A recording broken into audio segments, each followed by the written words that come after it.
Hi అండి, నా పేరు డాక్టర్ అరుణ్, మీ ఇంటర్వెన్షనల్ గ్యాస్ట్రోఎంట్రాలజిస్ట్ అండ్ ఎండోస్కోమాలజిస్ట్. ఇంకో కేసు ఎక్స్ప్లెయిన్ చేయదలుచుకున్నాను.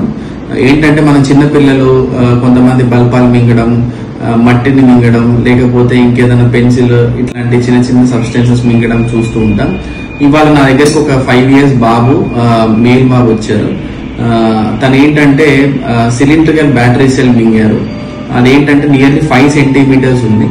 అండ్ దాన్ని మింగేటప్పుడు ఏంటంటే ఫస్ట్ దాన్ని ఒక ఎండ్ కొరికి తర్వాత మింగారు.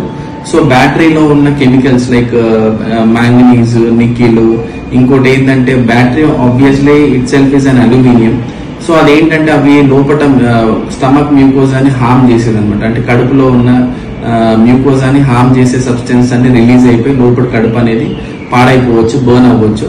సో ఇది ఇమీడియట్ ఎమర్జెన్సీగా లోపలికి వెళ్ళి మేము ఆ బ్యాటరీని తీయాల్సి వచ్చింది. సో విత్ అనస్థీషియా అంటే మత్తులోనే పెట్టి బాబుని లోపలికి ఎండోస్కోపీ లోపలికి వెళ్ళేసి ఆ బ్యాటరీని తీయడం జరిగింది. అండ్ మేము ఆ బ్యాటరీని చూస్తే అది 5 centimeters ఉంది. And at the same time one end of the battery బాబు కొరికాడు కాబట్టి ఆ బ్లాక్ కెమికల్ అనేది బయటికి స్పిల్ అయ్యి ఆ స్టమక్ మ్యూకోజా ఆల్రెడీ లోపల చాలా వరకు బర్న్ అయింది.